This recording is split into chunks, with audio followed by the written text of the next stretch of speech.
Welcome back, everybody, to Creative Idiots Episode 2. Turns out I don't have any chill. We wanted to make a podcast, and we were just thinking about, okay, we're gonna start chill. We're gonna think about just like the basics. We want to keep it simple. We're just gonna have like a test recording. So that's what we did last time. And afterwards, I of course had absolutely no chill. I instantly started learning everybody about podcast distribution, and then I made a website. So the website is now online. You haven't seen it yet, so why don't you head over to creative-idiots.com. Creative I'm dash. surprised the domain was free, actually. But literally after we stopped recording, I just bought the domain because I don't even need to. I buy a domain before even finishing a thought. Wow, it is a website. Okay. Yeah. What? Like, where did you get this photo? Where did that come from? I took it like 2 years ago. Or no, wait, like 1.5 years ago when I was in Vienna. Where is this? Is this like a roof? The rooftop? Yeah, it's Philip's roof. Okay. I'm like, what is this photo? It's like the first time I've seen this photo. Oh wow, we have a website. That's insane. Okay. Oh, the okay. episodes won't load yet because I still need to change something, but it Yeah. loads the episodes live and you can click on it. Oh my gosh, this is so official. What the hell? What? Now we really gotta do this. Like, I think now it's there's serious now. There's no turning back. Turning back. Yeah, because I just have no chill, and I'm like, oh wait, this idea I was hyped about like 2 days ago. Yeah, no, I don't care about that anymore. I'm going all in on this new project now that is new and exciting. So yeah, It's kind of how I feel when I'm like trying to ideate for videos. It's like, okay, Yeah. I'm writing a script for this video, but at the same time, I'm already thinking about a video idea for a different one. I'm already thinking about the title of this one. And then as soon as I get that, I'm just like, oh, I'm already thinking about the next one, but I'm still working on the current one at the moment. It's so hard. It's so that was annoying. literally my entire September because I was working on multiple videos at the same time, and it nearly broke my brain. Like, I didn't stop working for like 2 weeks. I was like, or no, it was longer. It was actually like the whole month, but there were 2 weeks where I was home in Germany, back in my apartment, and I literally worked on 3 projects at the same time, and it nearly broke me because I also had to move my stuff out of the apartment so I can sublet it. So I finished like a video where I built my own NAS. So I had this whole huge thing where I had like all of these parts and hard drives, and I 3D printed the case for the NAS. And I did this whole thing, and literally the night before I had to leave and take all of my stuff with me at like 3:30 a.m. I finally finished recording everything and finished the build. And I just like kept running into problems, and I got later and later. And I knew, okay, when I wake up, I need to clean all the mess I made, pack all of my stuff, and move it out of the apartment. So that was so exhausting. Yeah. And the video is gonna go live probably like end of this week. I hope. I'm just waiting for confirmation from the sponsor that I can upload it. Mm-hmm. I'm really excited about that video, but it's hard to market a video about backups Storage. because it's just not a sexy topic. Yep. There's an interview with you in the video at the beginning. I know. I just think I remembered that we did that call as well. I edited the interview in a way that makes you look like an absolute moron. I'm sorry about that, but it's way funnier this way. And we have to do it for the views. Yeah, we have to do it. I'm sorry. Somebody has to take a sacrifice, and this time it was you. But first, thank you for doing the website. Congratulations. But yeah, no worries. I love making websites. It's insane. Now we gotta do it for real. Yeah, we gotta do it now. For real. Yeah. We gotta commit now. So last time we talked about, after we stopped recording, we both said we should have given a different answer to one of the questions. Yeah. Mine was in the camera. I would think. I think I was pretty much put on the spot when you asked it, right? Like the first question, I realized instead of the BGH1, I would probably take the G9 because it's more convenient and it's got all of the things I like about them. I mean, almost all of the things I like about the BGH1 anyway. But the G9 basically, like, it does both photos and videos, and like the stabilization is Lumix stabilization is crazy. The best I've used. It's insane, and that's like a camera from 2016, and I'm like, okay, yeah, most likely probably be the G9. Yeah, when I had the S1 II, and I started filming with it, I realized, okay, full disclaimer, Lumix sent me the S1 II for testing, but it was not a sponsored video or anything. It was just, they sent it over for independent testing. I was shook when I was running around, like, I had a shoot in Cologne with a musician, and we ran around Cologne for 7 hours. And at some point I realized, wow, I can literally just walk next to her and it looks like it's on a gimbal. It's like one step below a gimbal, but it's so much better than the stabilization in my Sony a7 IV. And I was really shocked when I was editing everything, that usually when I'm like editing the B-roll and everything for a video, everything I shot on the Sony a7 IV, usually I just slap warp stabilizer on basically every clip. But I realized with the Lumix, I didn't have to use warp stabilizer on a single clip, I think. Wow. Because the stabilization is so much better. And this is that's a full frame, right? Like, because I think the best full frame, the best stabilization they have is for Micro Four Thirds. And so, yeah, like, that makes sense. If the sensor that's is small, saying got more a lot. Space. Yeah, exactly. And so that's saying a lot for a full frame camera. Yeah. Yeah, it's really impressive. I was shocked. I didn't know that full frame cameras had that good of a stabilization, because I've been so deep into Sony for like 7 or 8 years. Yeah, that's been my main system for so long. I had no idea. Yeah, you realize a lot of things when you try stuff out of Sony.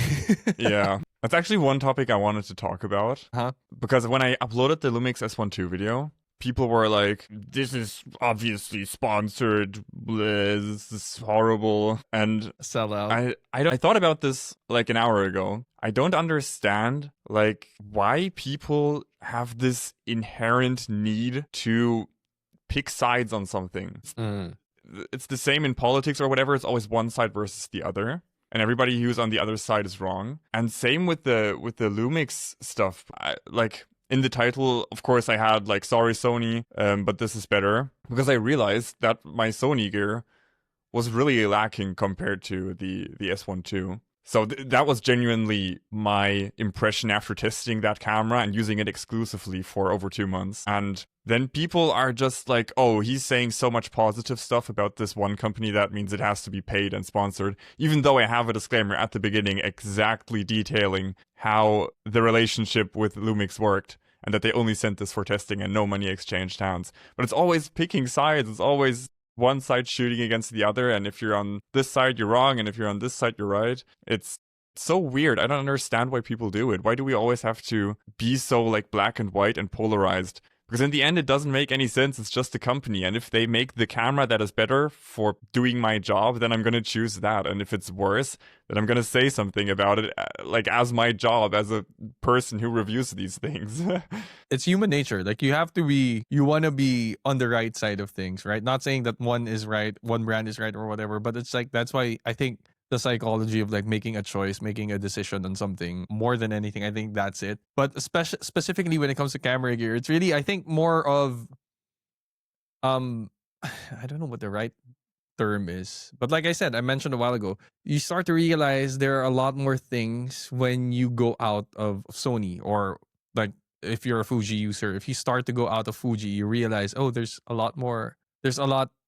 different things you can think of, or there's different things you can find useful for a camera that you never thought was like, oh, okay, this is not on the spec sheet, but so there are things like that. So I think it's more of not knowing as well what you don't know, maybe. Yeah. Because I think when I was starting out, that's how also I felt. I was like, oh, Sony's the best. Yeah, we like, Sony has the best. They were AF, for a really long blah, blah, time. blah. And you're like, and then you start, like, for me, I started testing out a lot of different cameras. I started buying out different cameras, and I'm like, okay. And I told you this before, right? And I started realizing that Sony felt like a Toyota. It's like so dependable. You can't really complain. Yeah. It will get the job done. But sometimes you don't, like, if you're driving on a Sunday, you want to take a different car. Like, you want to take the sports car that's not necessarily the most convenient or not necessarily the most practical to use, but it's like, it's so nice. It drives so nice, Yeah. Yeah. So it's kind of the same thing. Yeah.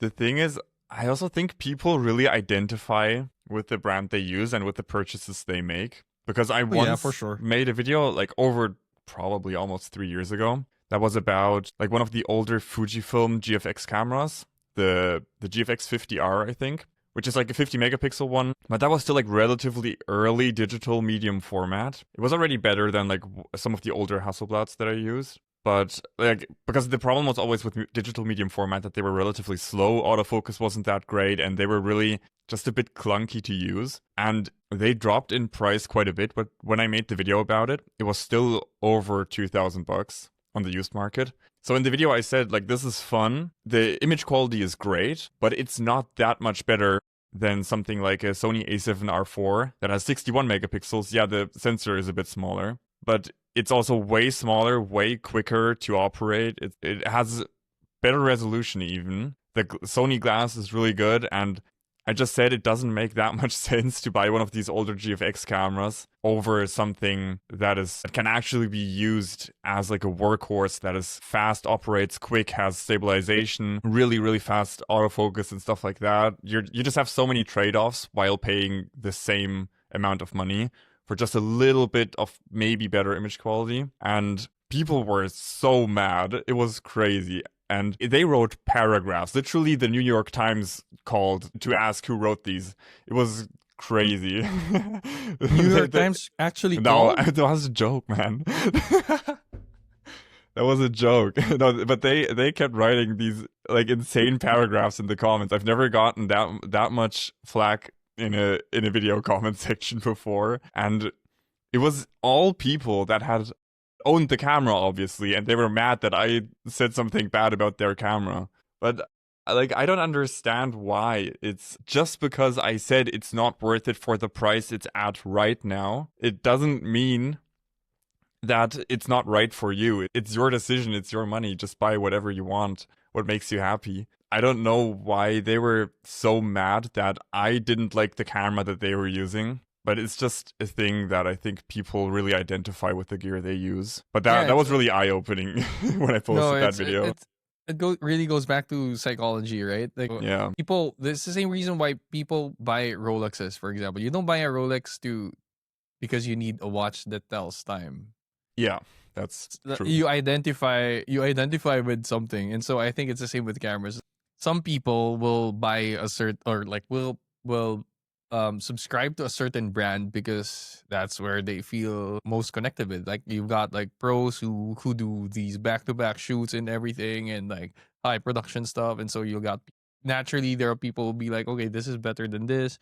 And then you got people like us who are just like making videos on the internet, so so it's like a totally different set of experiences, I think, or like background. So as to why you would think that, like, okay, this is better than this one, or not, but again, like, at the end of the day, it is your money and that's your opinion, right? But yeah, I mean, that's basically it, because people are like buying stuff because it's like an extension of them. Yeah, but it's weird. Yeah, no.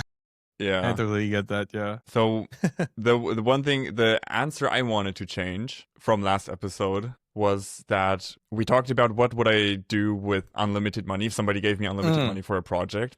And for some reason, I only thought about the creative space, about like a huge production. So I talked about like Andor and stuff like that. But when we stopped the recording, I realized if somebody actually gave me unlimited money, I would just hire a bunch of engineers and build my own camera. Yeah. I think that would be super fun. And I've been thinking about that for a pretty long time.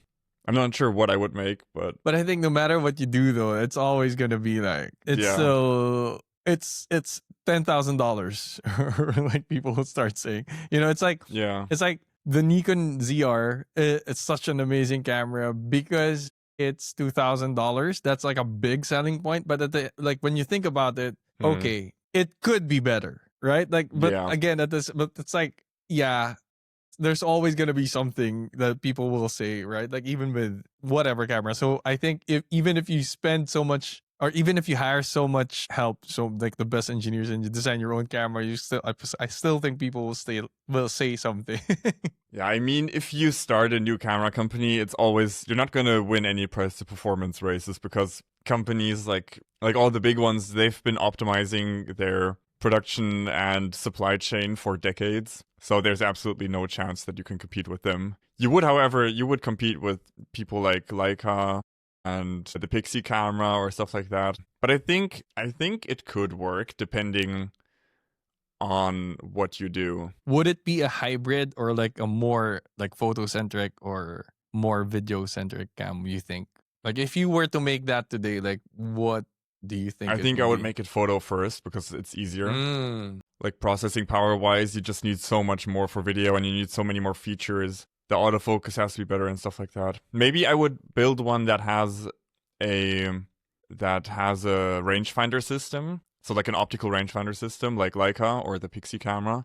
But I've read somewhere, I think maybe on the Pixie camera website, that just the rangefinder assembly, it costs them like $900 for manufacturing that. Just for the rangefinder assembly, just for the optics of that. And that's crazy. So that definitely bumps up the price significantly because that's more than other companies probably spend on the entire manufacturing for one like prosumer camera. So I don't know exactly what I would make. I think a rangefinder camera would be super fun and you don't have to focus on autofocus or stuff like that, which is pretty tough. But I think I would make it photo first and just focus on making that good. And then later on, maybe go into video as well. Because I do enjoy a hybrid camera. I think in general, just having hybrid cameras is so useful and so valuable. So it would make a lot of sense to go into that direction if I actually built my own camera. But I don't know why I'm talking about it like it's happening. It's never going to happen. You need probably millions of investment. I'm definitely never going to be in a spot where I can do that. But think it's possible because I think there's always a market for something that is different, that is unique, and that has a unique selling point. I don't know exactly what that selling point would be, but I think there's always a market, especially in the camera and creative space, for something that is different. For me, like the way to win, no, not really, but it's like it's the same. I think it's the same thing that Fuji is doing. They're like doing these new things that not other companies are trying. Yeah. For example, the X-Half. Like, never hated the camera so much than the X-Half. I don't understand that camera.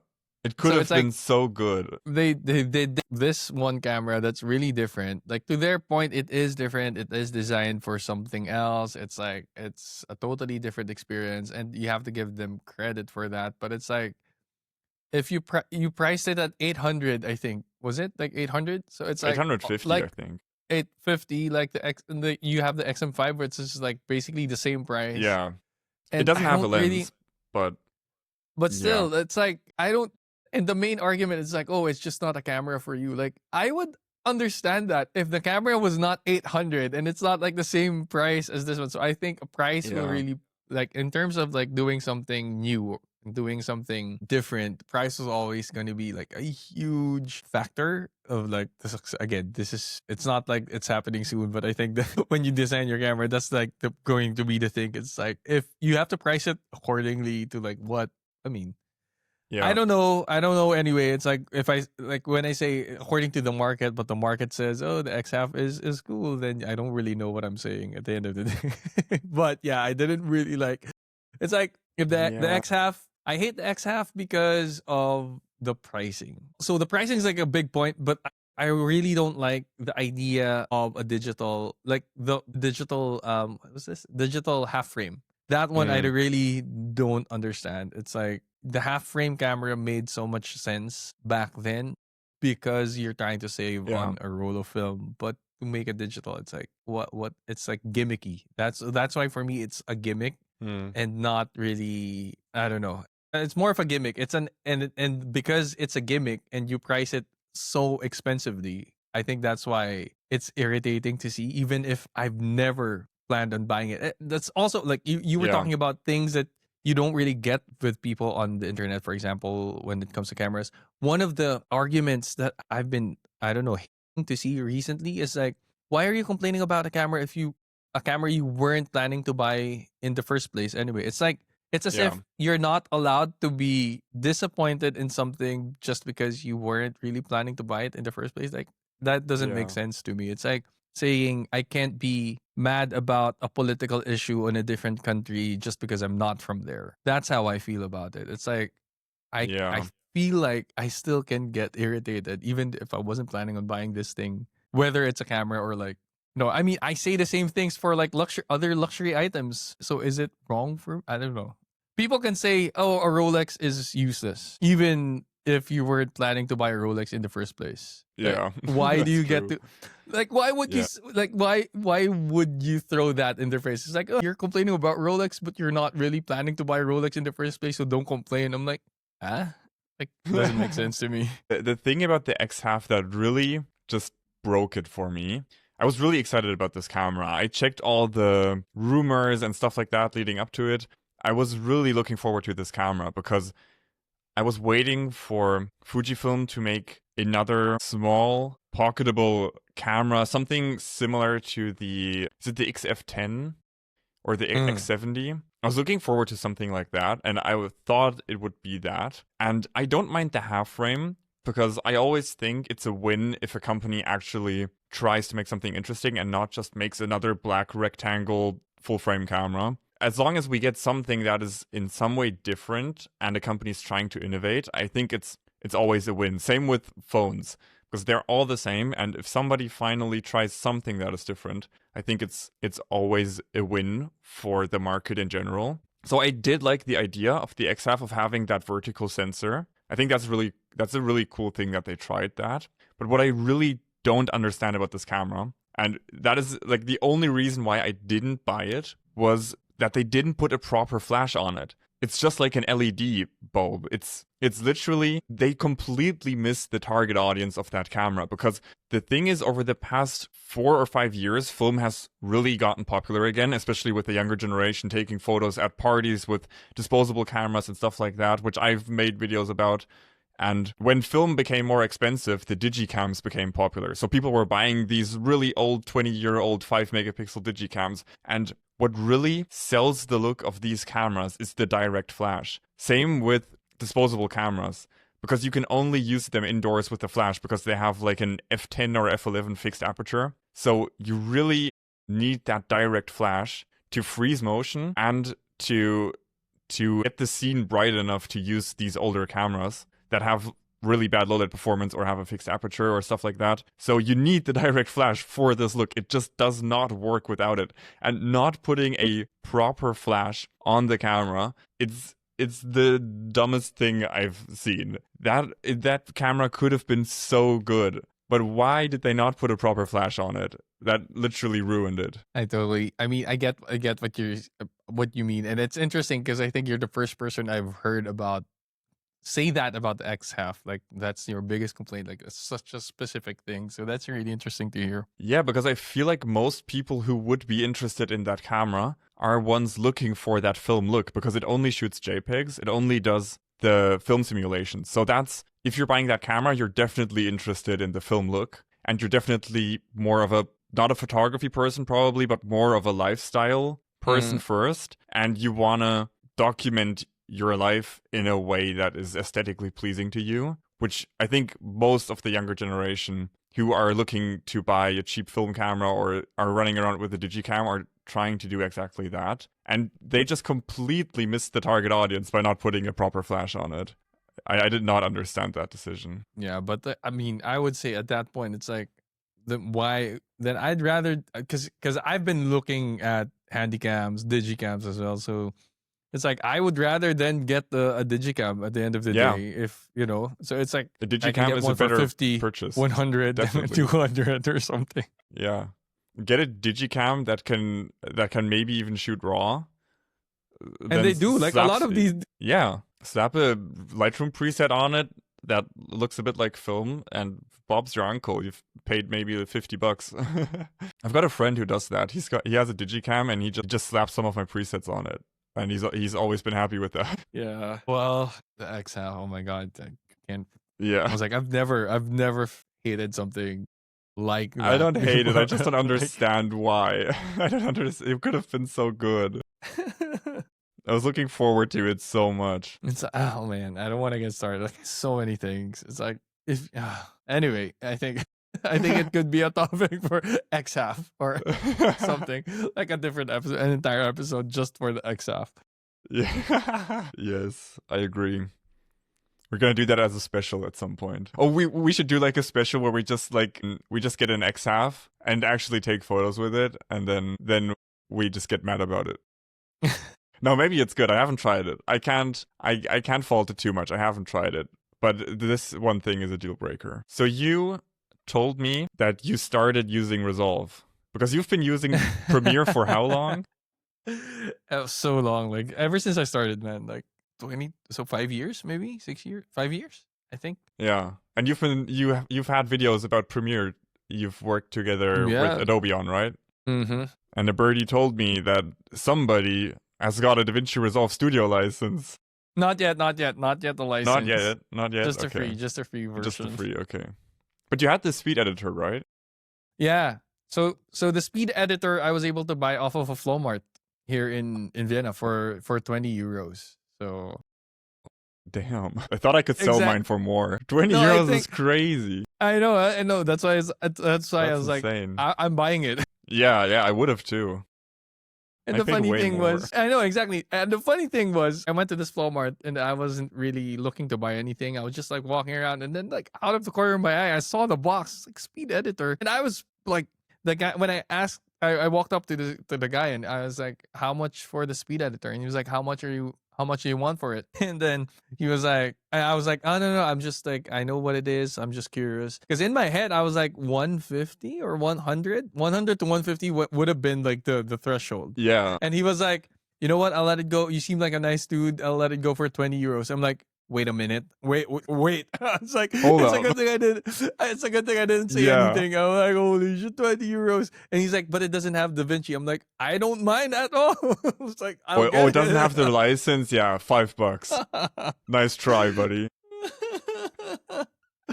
Crazy. That's crazy for $20. Man, I paid so much more because I bought it to get my idea was, okay, I'm gonna buy the speed editor to get the license and then sell the speed editor on eBay. I did that like 3 years ago. That was my plan. And of course I didn't sell it because I'm lazy. So at some point I just started using it. But I don't have it here in Italy, so I haven't used it in ages. It's kind of fun, but only mostly if you're editing down really, really big amounts of footage, of raw footage. And if you need to do some more fine-grained changes and edits and add effects, which I usually do most of that's the majority of what I do while editing, then it doesn't help that much because you can't reprogram the keys, which is a bit annoying. And I've talked to Blackmagic about that before. But I mean, for $20,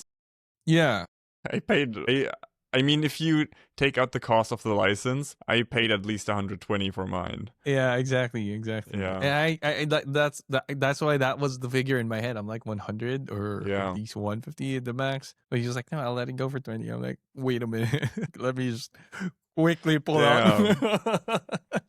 I need to go wherever that was.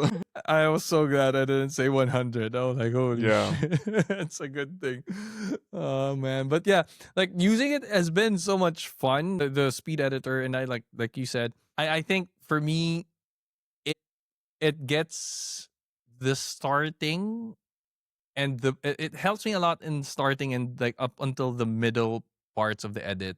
Right, like when you're selecting, you're cutting, and you're placing things down, blah blah blah, and then to a certain extent, a little bit to when I'm like grading already, but not so much. And that's why I'm also thinking of like maybe I should get just get the other keyboard so I get the license. The same thing. That's the reason I've been wanting to get the speed editor to get the license. It just so happens I saw this on a Flowmart, but it helps me so much in starting to edit stuff because it's so fast. In the cut page, for example, I really like using it in the cut page, and I think it's where it's the best.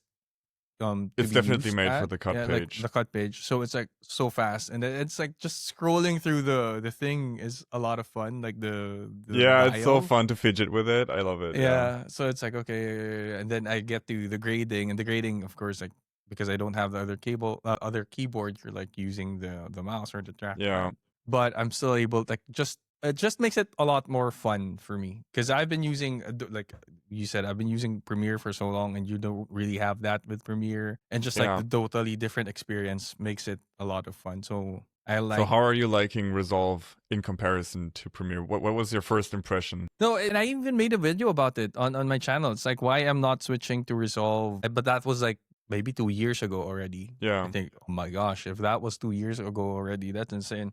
So I made a video on that before where it's like, because one part of me is really like clinging to Adobe because it took so long for me to learn After Effects. And I've been wanting to learn After Effects for so long that when I finally did get to learn it, and I'm like, I'm really confident with it now. Like for the things I do, it's like I can't live without After Effects.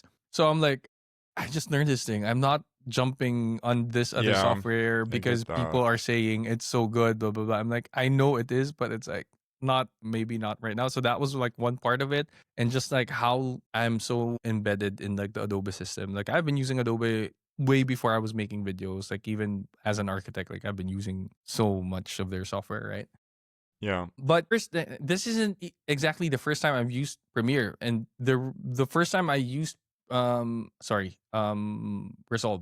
First time I used Resolve was on the iPad actually, not on the laptop. I tried it. Oh, really? I've never tried it on the iPad. It's really amazing on the iPad. Like it's insane. Really? Like it's like the same. It's 1-to-1. So it's like it's not. I need to get on that. That sounds great. It's not an app version of the software. It is the actual software. That's how. Like I was really some videos blown on it when it released originally, but that was already probably also almost 2 years ago. Yeah. I don't know when they released the iPad version, but I watched some videos on it and it looked great. But it was obvious that they still had to add a bunch of stuff, so I haven't looked at it since. So I'm definitely gonna do that. No, it's really amazing. Like it was at a time where I was like, okay, I got this new laptop from Asus, and it's amazing, but it's so heavy, and the fan is crazy.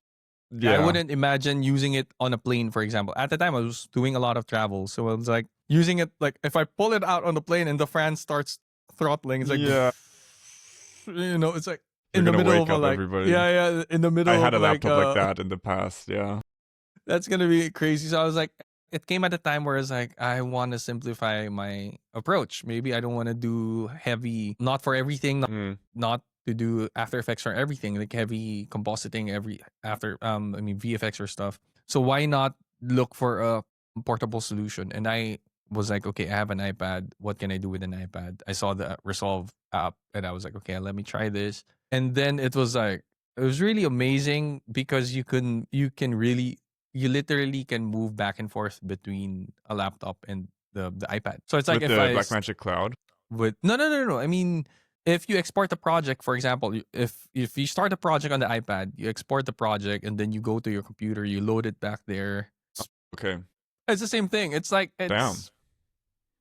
And then you export. Great. You save the project on your laptop, you go back to your iPad and open it there. I think the only limitations... I think it also works with the Blackmagic Cloud, right? That it syncs. Most likely. Yeah, most likely. I need to try that. If you have cloud, for sure. Yeah, I have the only limitation, and I've even tried a little bit of Fusion with it on the iPad. Oh, it has the Fusion page? It has all the pages. It's like a 1-to-1. I'm telling you, it's like a 1-to-1. It only had, I think, the media page, the cut page, and the deliver page, where you export. That's the only ones it had at the beginning, and that was my last knowledge of it. That's the thing. That's what the app has when you open it. But like the other pages are embedded. Like you just have to set a keyboard shortcut to make them appear. Oh, okay. And then you have it, like Fairlight, Fusion, everything's there. Oh, I need to try that. You need a keyboard. That's the thing. You need a keyboard. I don't have a keyboard for my iPad. You need a keyboard because like you need the shortcuts and everything to like make stuff appear. But it only works on everything's there. iPads or newer, right? On the Apple Silicon ones. I think so. Yeah, I think so. So yeah, but the iPad. I had a really old iPad for a long time, and I just bought an M1 iPad, like a used one, like 2 months ago. So I really got to try that. Yeah, no, it's really amazing. So that was like my first experience with Resolve, and immediately I was like, yeah, like when it comes to color grading, there's no question. If you want to be super detailed to stuff, like it's a lot easier to do it in Resolve. Like, it's just, I don't know, it works so much better. Oh, I love the color grading in Resolve. Exactly, right? Yeah. But I was like, at the time, I'm really so much faster with Premiere because I've been using it a lot, blah blah blah. But I wasn't really phased, or I wasn't really scared with the node thing, because a lot of the people you hear when they say, "Oh, I'm gonna try Resolve," they're like, "What is the node structure is so confusing, so complicated, blah blah blah." But I'm like, if you're starting a new thing, you are gonna be confused. Whether like it doesn't matter if it's like a node structure. Yeah, exactly. So it's like it's a new thing. That's why it's complicated. It's not because it's a node structure, blah blah blah. Yeah. So I do understand why this one is a lot better, like in some aspects for me. But yeah, I really I really enjoyed it so much, like especially because I could use it on my iPad, which is something I you will be able to do with Adobe. I don't know. I haven't tried the new Adobe Premiere app because they just came out with it. I think last week or something. The new Adobe Premiere app on the iOS, so you could use it with the phone. I don't know if it works on the iPad. I haven't tested it. I haven't checked out the phone app yet. But at That's the time, I more was like like, a CapCut alternative, right? Rather than I a don't know. full-fledged desktop Mm. equivalent. I'm not sure. But at the time, it's like, this is a full blown editing software on my iPad. That I'm Yeah. not gonna need to bring my laptop. What are you saying? That's how I felt. I'm like, okay, I'm doing this. And so for a while, I was traveling with the iPad, and I Really? was like, I edited a few reels with it. Like one of my most viral reels was edited on an iPad Davinci. Interesting. The which song is this from Wonka? I think I remember. I edited that on the iPad, and I was like, okay, which the Wonka one? Yeah, I think I. Pure imagination, pure imagination. Yeah, I remember that video. yeah, Yeah. yeah, yeah. Because I recently watched Wonka, and I was like, I really like that song, and then I started Yeah. editing, and I did it in Resolve. Nice. I was thinking about because I'm gonna travel next week, and I was thinking about actually leaving my laptop at home. I usually take my laptop everywhere because I just use it for everything. If seriously, my laptop is by far my most used device. I use it for like probably 12 hours a day for an unhealthy amount. And what I was thinking about maybe leaving it at home when I'm going traveling next week and just taking the iPad. I think I might try it. I think it's gonna be Dude. interesting. I have Yeah, like an and then- adapter for an SD card and stuff like that. Yeah, that's all you Yeah. need, and the keyboard. Yeah, so it really helps have if a you have like keyboard. you have the USB-C hub. You have a USB-C hub Yeah. for the iPad, and then I would say that's why the Apple keyboard is an expensive investment as a keyboard, but it makes the most sense for an iPad as an investment because of like the extra port and everything.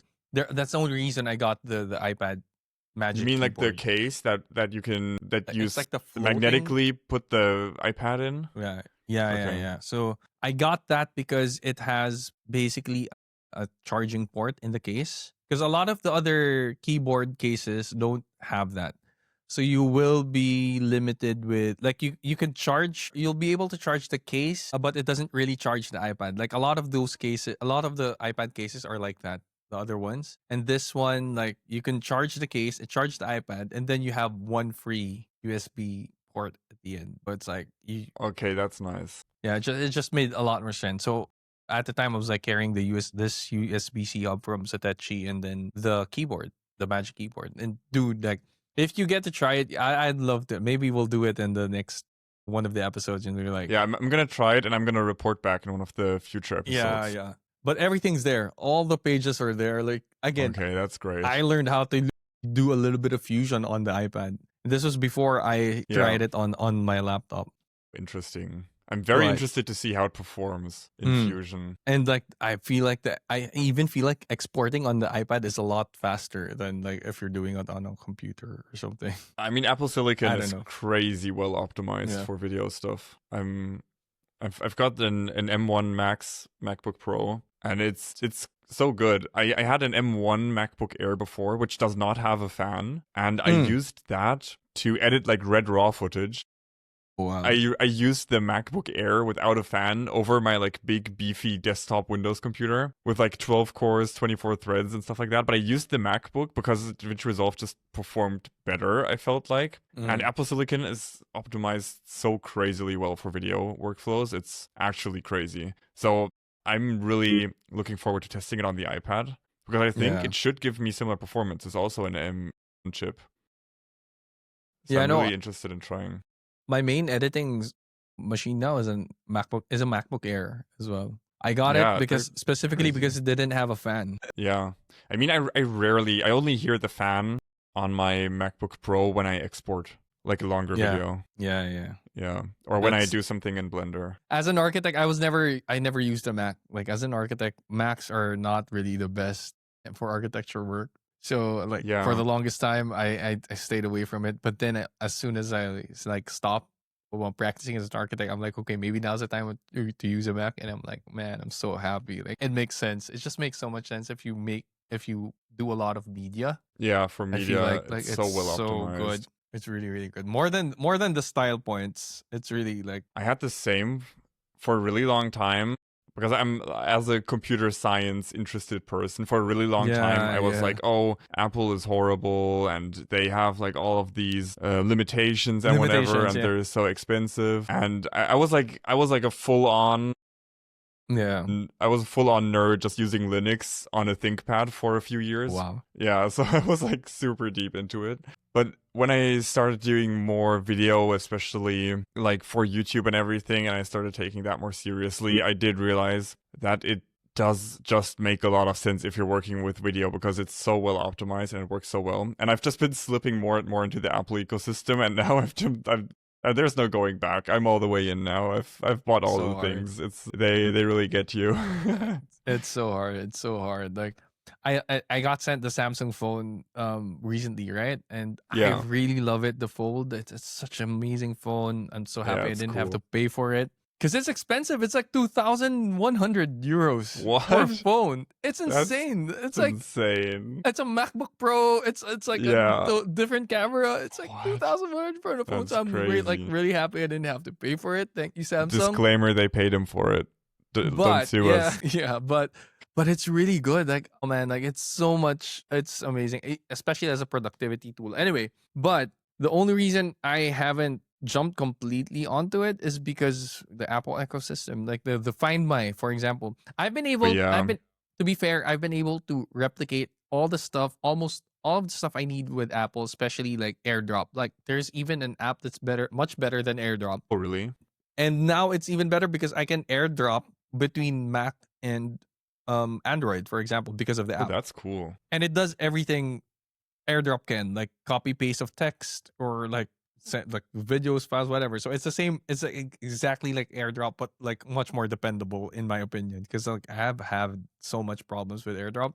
But the one thing I haven't been able to replicate fully, and I don't, even if I ask AI so many times, it's just like something that's the same as Find My. Because as a family unit, me and Kat, we use Find My so a lot of times, really. Yeah, I also use it a lot. It's like an alarm. For example, if we're like in two different places and we're trying to get a hold of each other, we're trying to send a message and you don't really see the message, and then you hit the Find My alarm, and then it's all of a sudden you're like in the middle of Media Mart, and then your phone's like it's like whatever. It's like, oh, it's okay.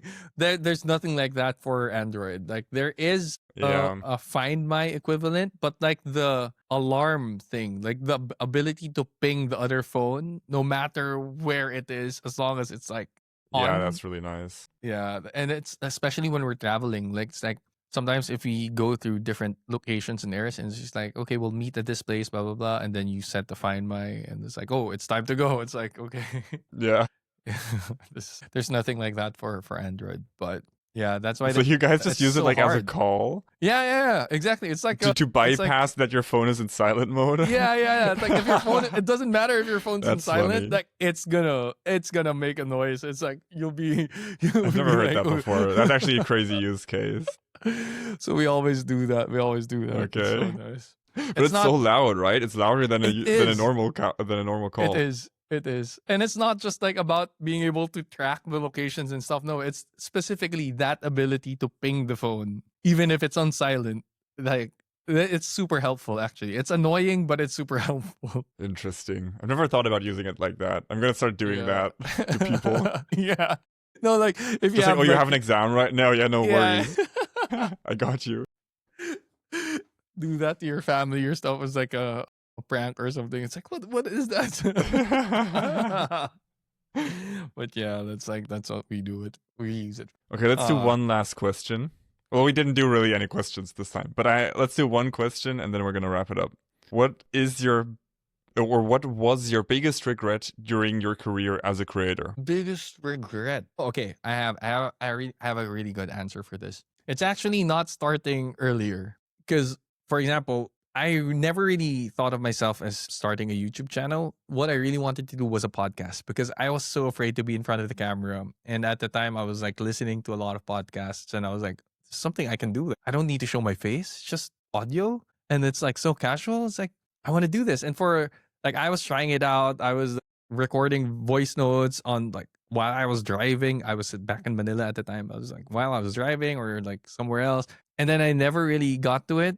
It took me like 4 years of doing that, 4 years maybe of the testing it out, never really publishing. And then I like one random day, I was like, For I 4 years and you'd never published anything? I know I never published anything. I was like, I was trying out the different podcast apps on iPads and stuff. And then one random day, I did an unboxing video of Mavic Mini, the first one when it came out. Like I bought it on the day it came out, and I was like, okay, I'll do an unboxing video. Such a bad unboxing video, and then it got like 10,000 views. I was like, Oh, holy shit, it is like so bad. The video was so bad, the audio was so bad, but I'm like, if I and then the time progresses, right? And then you start hearing a lot of these more successful creators, and they're like, really, the only secret for success is that you never give up. The only secret for success in social media or like yes. content creation is that you never give up, because 100%. a lot of the people will give up so early that it makes way for the people who's just like, oh, they're still doing it. And like at the end of like 10 years, you'll be surprised of how much you can get. Like, okay, how far ahead you'll get just because you've been doing it for so long. And a lot of these Yes. bigger, more successful channels, that's all they say. It's like, it's just, I just kept showing up. I kept showing up, and then now here's where we are. It's like nothing Yeah. super special. So I was like, if I started 4 years earlier, then maybe I would have been like, of course you don't know, right? But Yeah. in theory, if I started 4 years earlier, then maybe I could have been doing something already while I was still in the Philippines, for example. And then like you got the reps in, and like it wouldn't have taken so much time. The confidence would have been a lot there sooner, you know. So that's it. Like starting earlier, even if I didn't know what the hell it was, because that's like after 4 years of trying out, I still ended up making a super bad video anyway, or like a super like it didn't matter. Yeah. It was the same. Like it was the same. My answer is pretty similar. Because my regret is mostly not doing it frequently enough. It's not that I didn't start, because I did make some videos every now and then during school or during university or whatever. I did have a lot to do, so I didn't really have that much time. Or at least that's what I told myself. But the thing was that I published like 1 or 2 videos a year about just whatever interested me. And I never felt like I was getting better. But of course, that's just because I was doing it so infrequently. And the thing with starting YouTube is everybody thinks like, I need this and that. I need a good microphone, and I need a good camera, and I need a good lens, and it's also expensive and everything. But the thing that holds you back in the beginning is not the quality. It's not the production quality. Nobody expects a channel with 10 subscribers to have crazy production quality. And I feel like people notice that you have a smaller channel and will subconsciously give you a pass for stuff like that. And I mean, I've seen a bunch of videos in the past few months from really small channels that have performed extremely well, where you can tell they're not that familiar with making videos, but you can tell they've just whatever topic was about, that they're very knowledgeable in that area. And that automatically gets you a pass, I feel like. But the thing that holds you back in the beginning is the ability to speak in front of a camera. I almost stumbled over my words. That would have been very ironic. But the number one thing that held me back the whole time was my ability to speak in front of a camera. It takes so long to like seem natural in front of a camera and energetic, and the energy that you feel inside to externally show that to a camera, because it's so different the way you feel versus how you see yourself on the camera later. So in the beginning, I always felt like, oh, I'm so awkward and so monotonous and very subdued and just like extremely boring on camera. And it took me so long to get better at that. And that's the number one skill I feel like you need in the beginning, is just get used to speaking or talking in front of a camera in a way that feels natural to you and that feels natural to the viewer. 100% agree. Because like that's something I'm working on right now. It's like you sent me a Yeah, it message the never other day, right? stops. Like you were asking me about why I wasn't using a teleprompter, and I was like, no, I really want to get better with speaking in front of the camera, like instead of just like reading. I can read something off a teleprompter and make it feel natural, but it's so different when you look at the camera and you're like, it's just normal. And I feel like if I keep using the teleprompter, it's never gonna like bridge that gap where it's like what you're feeling inside and how you're, because a lot of the times you feel differently from the way you speak or the way you act in front of the camera. It's like it's not really you, but it's like just because there's a camera there. Again, it comes with an unnaturalness of being in front of the camera. But that's like I'm even up to this day, I'm like, I'm still trying to work on that. Like, I feel like sometimes when I see a video of mine and I'm like, that's not really genuine me, like there are phrases where I would say, like, okay, that's not really me or something. So I'm trying to get better at that too. But yeah, 100% agree. And it makes a little sense. Like the way you said, if you're a smaller channel, people won't care because they're like, 10 subscribers, so that's fine. It's like you really do get a pass. So Yeah. it's one of the superpowers I enjoyed actually when I was a small channel. It's like, okay, no one will really care about this, so I'll just like make Nobody stuff. cares. There are two sides to this coin. I feel like on the one side, you need to make your voice heard, and it feels like in the beginning you're screaming into the void and nobody's listening. But it's also very freeing because you can be as horrible and as bad as you want, and Yes. nobody will ever see it. Yes. One of my favorite quotes is from Matt Devella. When I was starting out, he has this quote. He says, "If you have 0 subscribers, make as if you had 1,000,000 subscribers, and then when you have 1,000,000 subscribers, make as if you had 0." And I feel like when I was starting out, that was what the mentality was. Okay, I'm just gonna do it as best as I can, like if it's like production quality, blah blah blah. But now it's funny because it's like I have all of these followers on Instagram, right? But at the same time, I'm like, okay, sometimes we will be scared to experiment because you're like, oh, they know me for this, blah blah blah. But then I always think about that. It's like, what am I doing? It's like you always have to experiment, and that's me. That's just who I am. Like I like changing things up. I like doing different styles. Granted, it may not always it may not always perform the best, but it's like that's really just how I like doing things. And that's the reason I was able to build this page as well, is because I was experimenting in the first place. So it's like it felt counterintuitive for me to stop experimenting just because of the fear of like, okay, there's now you have all of these eyeballs. But right now I feel like I have no eyeballs on me at the moment. So I'm in that place again where it's like, okay, I'm just gonna start experimenting as much as I can because nobody really cares. Even at this amount of followers, I still would say nobody really cares. Like there may be some new people who do, but at the end of the day, it's like they don't really. I agree. Not everybody pays attention. That's the most important realization, I feel like, is that in the end, nobody cares. And if you're not making what you want to make, your creativity will die down. You wouldn't want to keep doing it if it's like all you care about is like, if all you think about is like people who watch the stuff. That was a good chat, man. Yeah, that was great.